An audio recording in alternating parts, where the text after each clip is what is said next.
What's going on, YouTube? Welcome back to another episode of the Game Changers Podcast. It's your boy, Known G. I'm in here with Boss Man Jay tonight, and tonight we about to get into LeBron and the shots he threw at Memphis. Just not Bron. There was other multiple players that, said things about Memphis and playing there. But since LeBron had came out and said it on a golf course, gave his opinions and all that, a lot of people are in an uproar about it. And then we also have some other news we're going to get into. But first, like you said, we're going to get into this LeBron stuff, man. What's up, Boss Man Jay?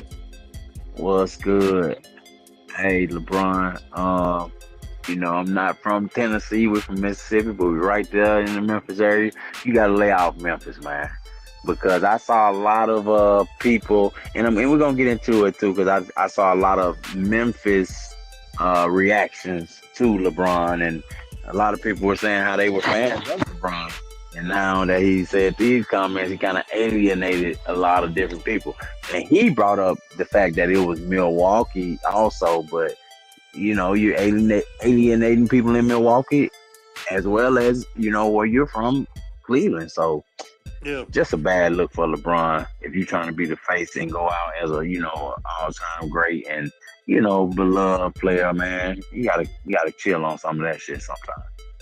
Yeah, because like I said, it started with him saying what he said on the golf course, and he was giving his opinions on where he didn't want to play. Said he wouldn't play in Memphis for, he's 41 years old. Would it look like him playing in Memphis? And basically, and like I was saying before, the whole league has this whole thing with the hotel that's in Memphis.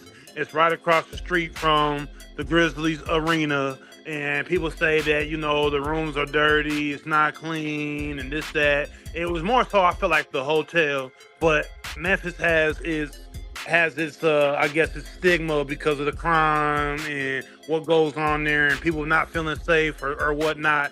But I know production had a video queued up about some of the fans that were upset about Bron and what he had said, some of the Memphis fans, and it was kind of like... Give me your just thoughts about what LeBron said. How did it make you feel?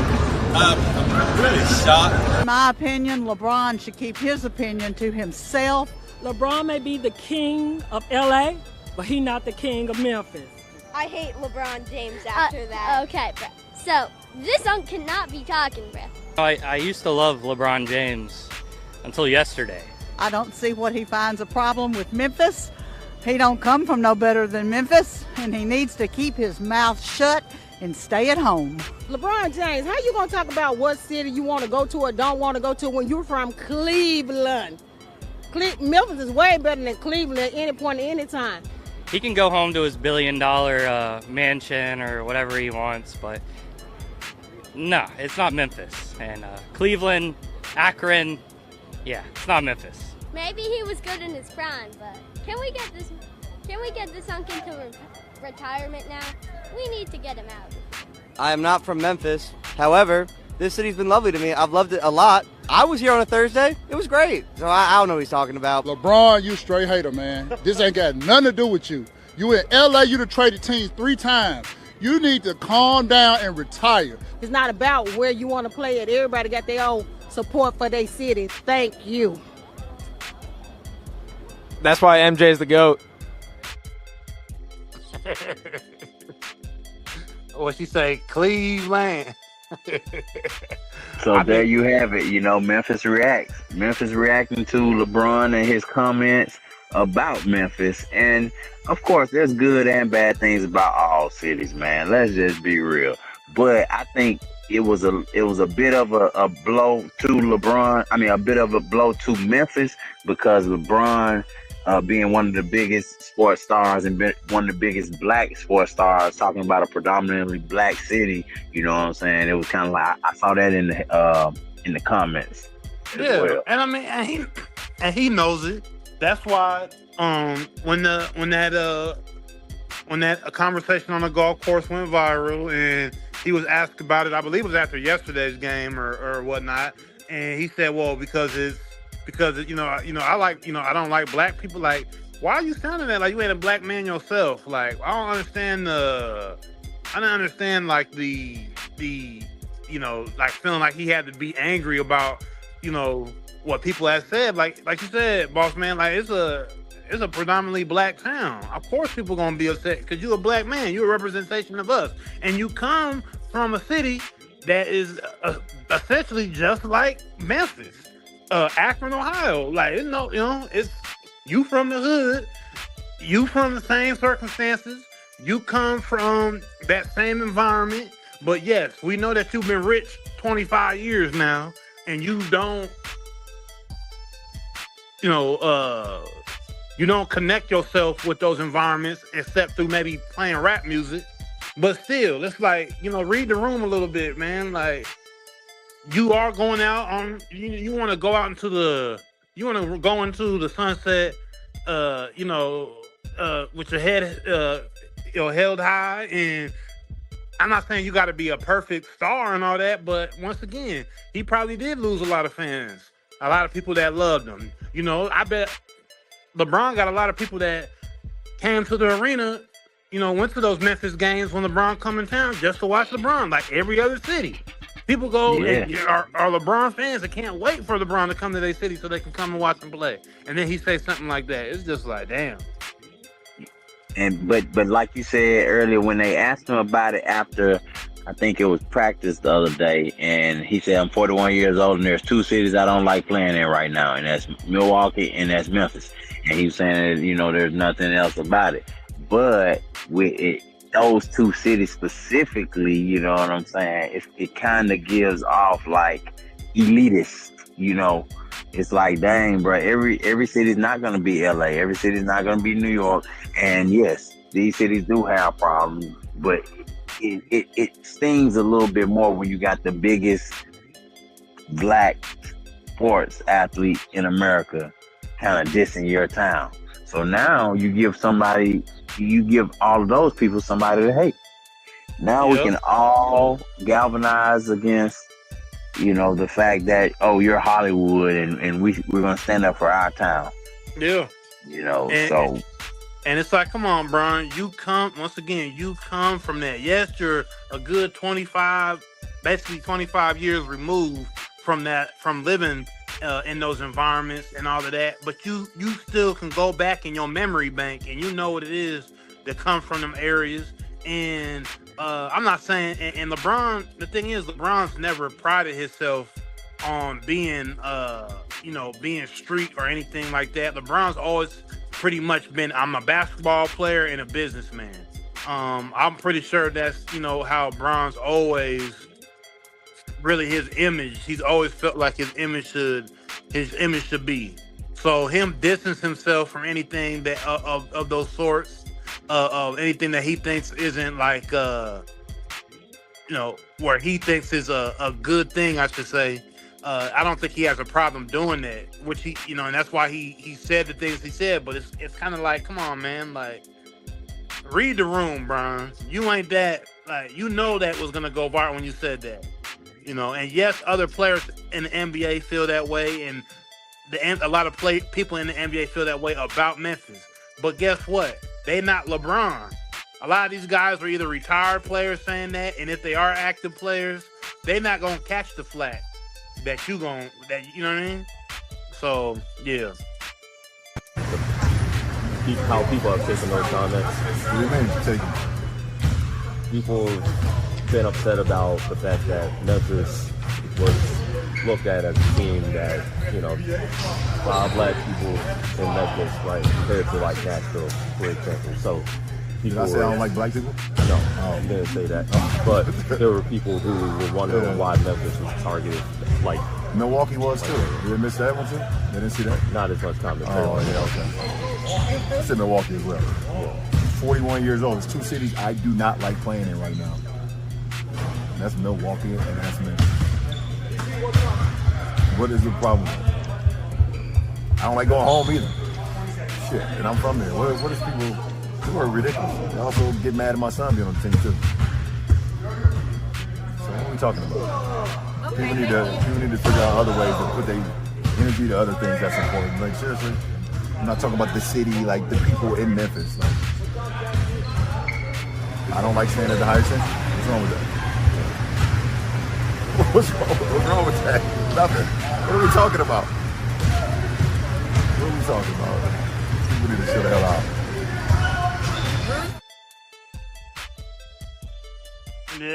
People need to chill the hell out.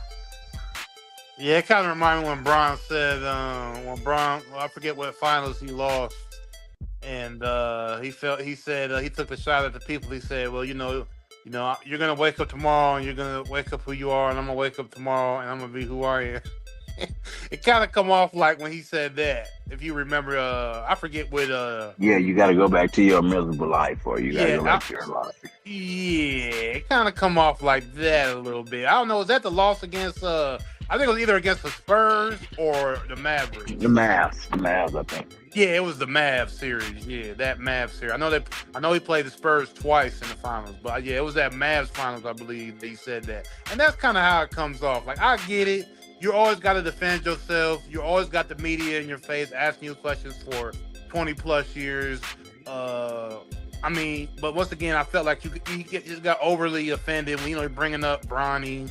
Oh, everybody got mad that my son's on the team. Like, people had there's a legitimate gripe with Bronny being on the team, though, Bron. Come on, man. Like, that wasn't I can kind of get this but people got a reasoning why they didn't want Bronny on the team as Laker fans and people who enjoy watching the Lakers. They had a decent gripe when there's other players out there and stuff like that. So you can't get mad at that. But yeah, it just felt like he felt offended and he had to. But it's okay. He didn't say nothing crazy, but he did feel like it did come off a little, like you said, elitist. I don't like staying at this hotel. Ew, ew, that hotel. Ew, like, man, and I get it. Once again, I get it in the sense of, hey, man, he has been rich a very long time. $1 billion nigga, so I get it. Like, this man is not, he looked like us, but the man mentality, come on, y'all. The man, like I said, worth a billy. He's driving. He's gonna drive the best of the best. If he doesn't drive, But I think the problem was you saying that the team should just go to Nashville. Like, Nashville is like, I don't know, because they got a hockey team and because they got this team, like they should just get the Grizzlies. Nah, the Grizzlies, community has stepped up, and like you said, you heard them all step up and say, we're about you. You a hater. You hating on us. Yeah, and that's how they're gonna feel. Like, imagine if you live in Memphis, you've been there your whole life, your family and everything, and only sports team you got, big sports team you got, and you do like LeBron. Like, say you grew up, you grew up LeBron. You enjoy his game, and when he comes in town, you like when you like when he's coming there to play. But then you're like, damn, he just said that about us. That so. Yeah, man, not a good look, LeBron. Fuck LeBron, man. Yeah, that's how you're gonna feel. So, not a good look in my opinion, Bron. I think you should just kind of chill out from those kind of comments, especially coming towards the end. He lumped Milwaukee in there and Cleveland. Yeah. But then to say, did I say I didn't like black people? And it's like, damn, he didn't say you said that, bro. But that was a Freudian slip. You didn't have any business even saying that much. So, again, Bron bullshit, man. Yeah. But let's move on to, did you see the altercation between Gino Auriemma and Don Staley after the NCAA game? Yeah, man. Yeah, man. I think production got some video coming up for us, but go ahead, Yeah, it was pretty interesting. He's always been a coach where he just get fired up and mad because he always wants to win everything. He's been winning the championships for 30 years.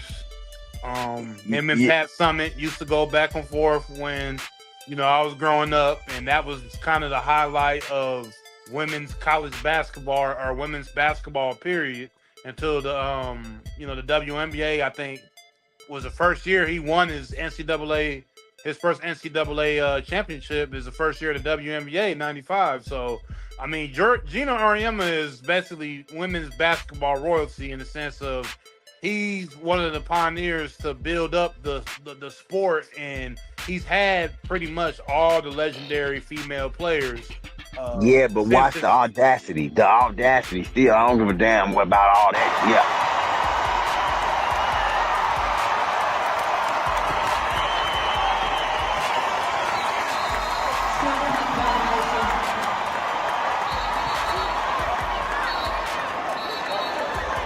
If you mad because you losing, this your second year losing to South Carolina.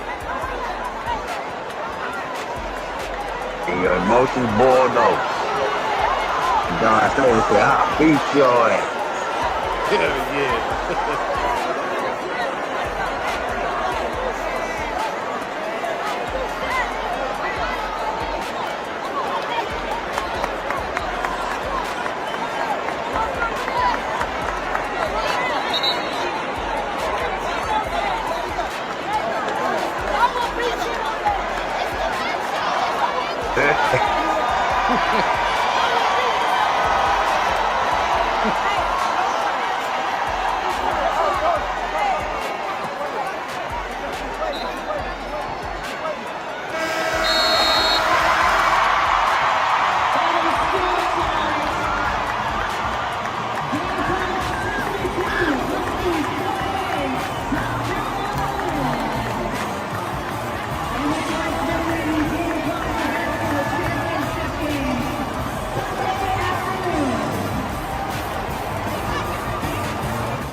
Don Staley, Gino Auriemma, South Carolina, UConn's women's basketball. Hey, meet me at the top. We're going to see each other. In order for you to get where you going, you're going to have to go through me every time. So get used to it. And that's kind of what this boils down to. Two lines at the top of the sport. And Gino ain't used to losing. And he lost 2 straight years. And you know, it's a problem.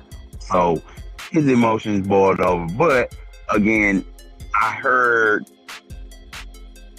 they asked Don what happened in the first place, and it was just I have no idea. But I'm gonna let you know this. I'm of integrity. So if I did something wrong to Gino, I had no idea what I did.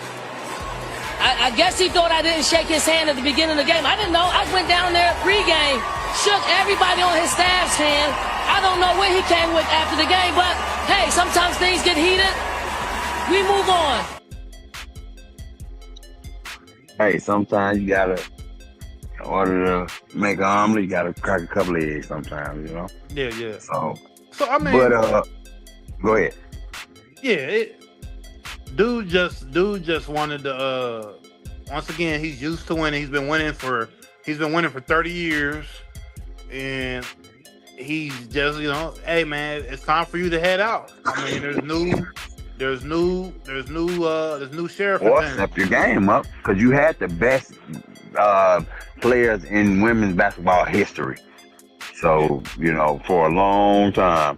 But also, they asked Don Staley about it after the game, and it was Got to follow up on this. There are reports that Gino did reach out to you since we talked to you last. Can you share how, when, and anything of that nature that you can share about the conversation? Yeah, that's a Gino question, right? It really is a Gino question. I haven't heard from Gino, so I have not. I haven't. I mean, I got 800 text messages, so I don't know if he texted or not, but that's not, like, I don't want to, like, it's UCLA's day, right? And let's keep it UCLA, them winning the national championship. You know, again, I will address all of that at another time. It's just not this weekend. Yeah, man. Once again, and there's just certain things, you know, that if she would have did that, I mean, it would have been. Let's just say she couldn't have did that. I'm just gonna say that. Hey, women's basketball, like I said, meet me at the top. this is what happens. It gets heated sometimes in competition. Don Staley, a prolific point guard in her own right, one of the best ever in female history on coaching and player, as a coach and a player. Gino Auriemma, also one of the best ever as a coach. It just comes with territory, I think.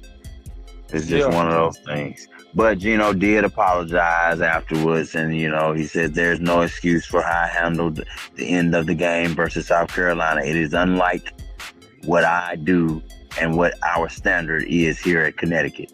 I want to apologize to the staff and the team at South Carolina. It was uncalled for in how I reacted.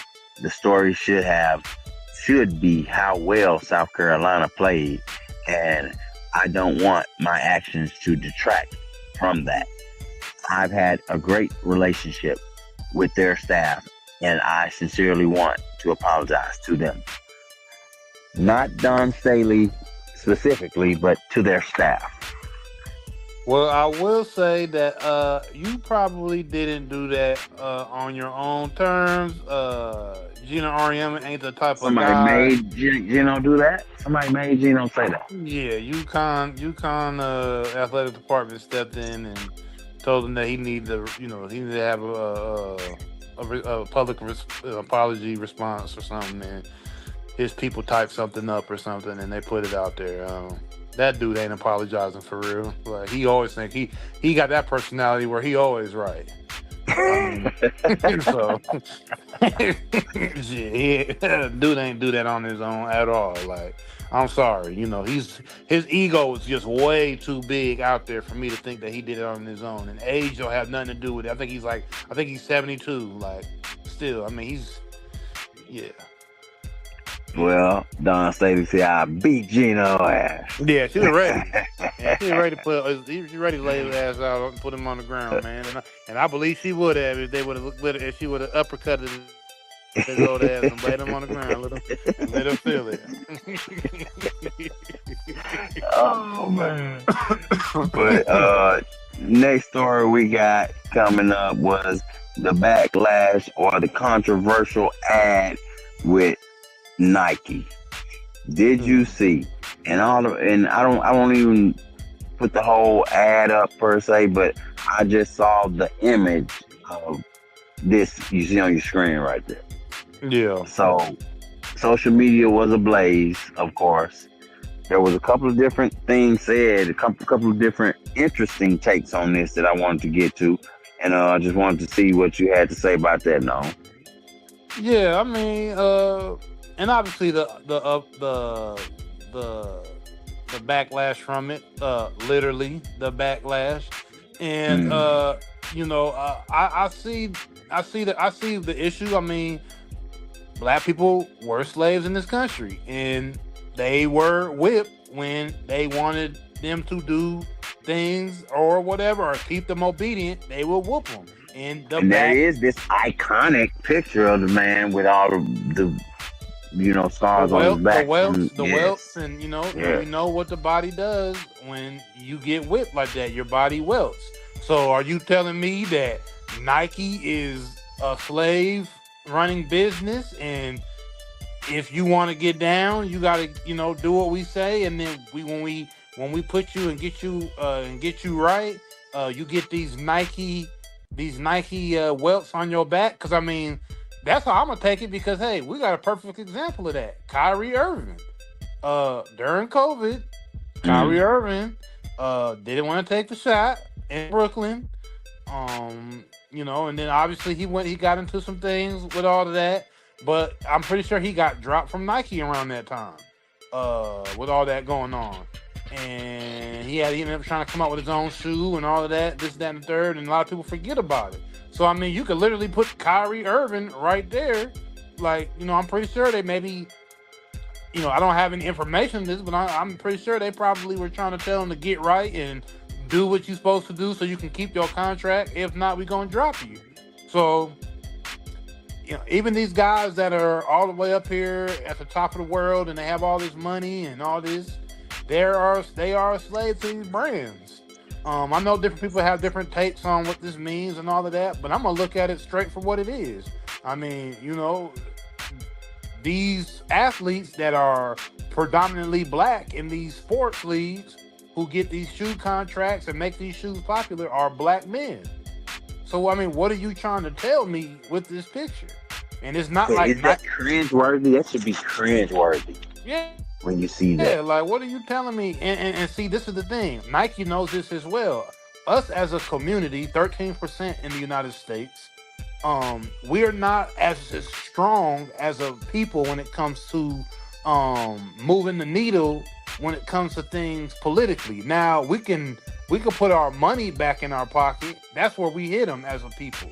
But we still like to buy Nike. And we influence culture. Yeah. We still gonna go out here and buy it because people love the shoes, people love the sneakers. They done made such a invention in our communities with fashion and all of this, and really we're the ones that put the fashion out there. But I think it's so entrenched into our communities. It's not like we're just gonna drop Nike tomorrow, which they know that. We're not just gonna drop Jordans and all this stuff and Air Max, all these different sneakers. They're not entrenched in the culture. Yeah, it's entrenched in the culture. That's why another reason why you see these welts on the back. They know it's entrenched into the black man in America. They know it's entrenched in, I could go in my room right now and, go in my garage. I got all these damn shoes. And about the majority of them damn shoes is what? It's Nike. So, So let's hear an interesting take that I saw online about this. It shouldn't even get to this because y'all shouldn't even play out in our face like this. You know damn well that this was going to be the first thing that we thought about when we saw this. This was a real man. This ain't makeup. This was an enslaved black man. From Brooklyn, where we talk all that shit. I know we've been seeing this circulate, but let me cook. I work for a marketing agency. I already know how all this works. When I tell you 100 people saw this before we ever got the chance to see it, I can guarantee it. With a multi-billion-dollar company like Nike that outsourced, this was outsourced, right? This is why this is not posted on Nike's page. This is why this is posted on Studio Sophie Hospice's page, because they're the brand agency that was paid to come up with the brand concept or the creative design for the ad campaign. Does that make sense? Either way it goes, Nike had to see this before they posted this shit. And I think what ended up happening was Nike was like, we don't know if we're going to be able to get away with this. Y'all post it first. Y'all do it. Y'all post it. We'll be watching. Let us know. Keep us posted. Keep us updated.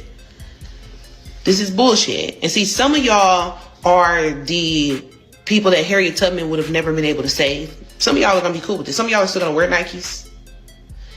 This is them testing y'all. I'm not going to be wearing Nikes because I don't agree with this. And I know for a fact that Nike saw this before Studio Sophie Hospice. Studio Sophie Hospice is based in Sweden, yes, but they make $3 million in revenue for a reason.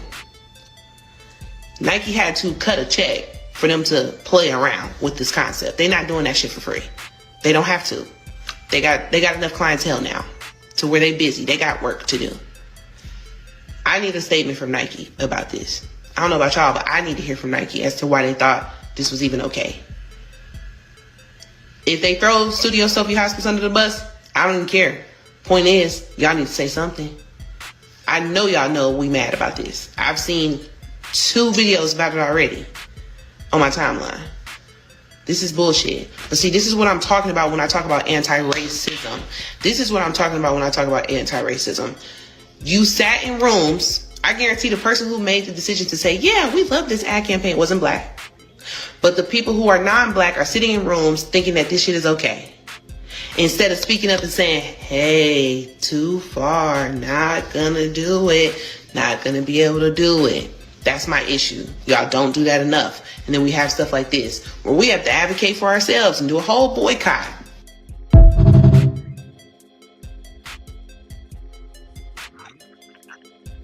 Interesting. But also, I want to bring up another take on this? Nike's facing major backlash for an ad campaign that got released almost a day ago. But here's the problem. Nike had nothing to do with this particular ad campaign right here. But many believe it did because of Hank Willis Thomas, who has various work with Nike that is very similar to this. Hank Willis Thomas is a conceptual artist who focuses on identity, race, media, and popular culture. Here's the photo in reference that many people believed had something to do with Hank Willis Thomas and what made them think that this ad campaign actually came from Nike when it really didn't. Here's another piece of his work that he's done with Nike, and here's another piece that he's done with Nike. So you can see how similar this work is and why many people would believe that this had something to do with Nike when it did not. If it's one thing that I learned from social media is that you always have to let stuff simmer. Because sometimes what you think something is, isn't what it actually is. And no, I'm not wearing a Nike hat because I'm talking about a Nike video. If you look at all my videos, I'm always wearing a Nike hat. No pun intended. But the person who's actually behind all of this is Studio Sophie. Whoever this is, some person on Instagram who has done a lot of different photos of many different brands, I guess with the hopes to work with these big brands. I think her chances with Nike is pretty much done at this point. But at the end of every photo and underneath her bio, she always says that, hey, I am no way, shape affiliated or anything to do with these brands. She is basically acting out on her own and doing this on her own account. Here's the thing. You can use anybody's logo. That does not mean you won't get sued. So I'm pretty sure something's coming away. Moral of the story, take your time before you blame major companies like this, because sometimes they don't have any control over who decides to use. Yeah, I call bullshit. Yeah. I don't know about that one, bro. Nike, we talking about Nike? Yeah. Nike, no control? What? Nah. Yeah, they got plenty of control of their brand and where it goes and who's putting certain things out. I mean, they'll easily do I mean, for instance, Omni and the Hellcat. You know, the boy that made all the money from the piracy and all of that, he made that bag and ended up getting locked up. He was huge on YouTube with all the cars and everything. He actually, before he got locked up, he got into the shoe game. Mm-hmm. And I mean, he was using Nike base, like the Jordan 1s, and he just changed it to like a lightning bolt, or I forgot what he did, but yeah, he did something where he sued the fuck out of him. Yeah, like they know if they're, you know what I'm saying? Not playing. Yeah, they're not playing. So I mean, if you know your image and likeness, somebody, $1 billion company like Nike that's been making money hand over fist for 40 years, they not about to just allow somebody on social media to just play with their brand and post stuff and put things out there. There's symbology there, you know, and yes, like, because certain things slip through the cracks. Yeah, but I don't think that's the case here. I feel like Nike knew exactly what was going on, and once again, it's a very symbolic picture, especially with the black athletes that have played, that are currently under the brand right now, and all of the ones that have been on the brand in the past, and just what these athletes go through to get to where they are making millions of dollars, and for them to wear these clothes and wear these shoes and all these different brands, they going through a whole lot more than I think the average person realizes. So for them to have the image of us out there like that, it just shows you that, hey man, we still public enemy number one out here to the world. And not initially posted on Nike's website. So that says that should have been an indicator that, you know what I'm saying, it wasn't from Nike, but like you said, Nike has control, bro. They are its own entity. These corporations, these huge mega corporations like Nike, definitely have their ear to the streets, have their lawyers on speed dial. You're not playing with them unless they give you the go ahead. Yeah, for sure. I agree. Yep. What else we got? I think we had we had a NBA wise, I would say we had the Pistons clinch #1 seed for the first time since 2006, 2007. yeah. So I mean, we basically got to go back to the Ben Wallace, Chauncey Billups days, Rip Hamilton days, and I mean that's almost past their time almost. It's getting up to past their time there. So, but it shows you that they front office bringing in Kate Cunningham was huge, and he's done. You know, he's brought the Pistons back to the forefront. Who you talking about? Kate Cunningham? Yeah, Kate Cunningham. Yeah, Cunningham, but that's what I was about to say. He hurt. So the boy who stepped up behind him, he been balling. I forget his name, buddy, with the dreads, man, with the locks. But yeah, they bench been balling. Mm-hmm. The coach has obviously been, you know what I'm saying, resurrecting some careers. Tobias Harris, Duncan Robinson over there. Like, these guys are, throwaways. Yeah, so I mean they found a home, so that's what's up, and we'll see what they end up doing here in the playoffs. I mean, to say that they're the favorite coming out the East, I mean, you still got Boston, you still got New York. It's always different in the 7-game series too. You got Cleveland. 7-game series can always go. They always can get a little different, because style of play is good for one game, and you can win all these games during the season, but you play the same team back to back to back, people can figure out your play styles. People start getting chemistries down and starting to figure out what the other team is doing. So it'll be interesting to see what they ended up doing, seeing how far they get in this year's playoffs.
You had to jump off.